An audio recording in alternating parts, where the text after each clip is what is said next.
As we discussed in our last class session, not all sources are created equal. We found that many are blatantly biased, some are mostly interested in money, and others, though they may mean well, don't have enough evidence to support their claims.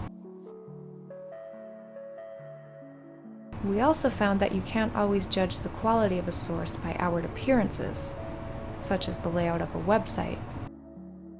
A source may appear credible because of professional web design or flashy visuals, but what we want to do is look deeper and consider the quality of the information presented to us. Are there logical fallacies in the argument? Is there evidence backing up the claims? Is the evidence interpreted correctly? What are the motives of the person or organization presenting the information? In our day and age, information presented to us through mass media, whether in print or on screen, has a powerful effect on our perceptions and actions. So we always want to be careful about the messages we choose to believe and act upon. Looking beyond the surface and considering the implications of a message. Considering potential bias and manipulative rhetoric. Taking bold claims with a grain of salt until you're able to verify the truth of the claims. With our non-stop sensationalized style of mass media, this can be quite difficult.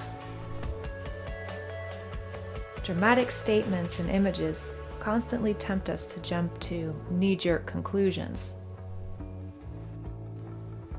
Many of us are guilty of confirmation bias ourselves, finding a particular source that most closely fits our preconceived notions and continues to strengthen that perception, making us intolerant of alternate viewpoints.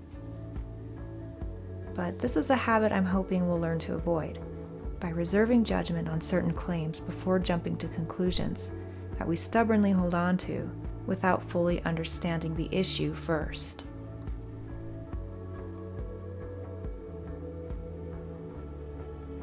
In order to more completely understand a topic, different perspectives need to be considered. Take global warming as an example. This particular topic has been politicized to the point that finding an objective source about it is very difficult. Almost impossible, you might say. So your best bet would be to avoid outlets that have an obvious bias and go straight to the source of the theory. From there, you could read the original findings of this scientist and read other scientific papers in response to his theory. You'll still find disagreements in research articles, but they'll be based on different interpretations of data related to climate change, rather than based on a certain political ideology.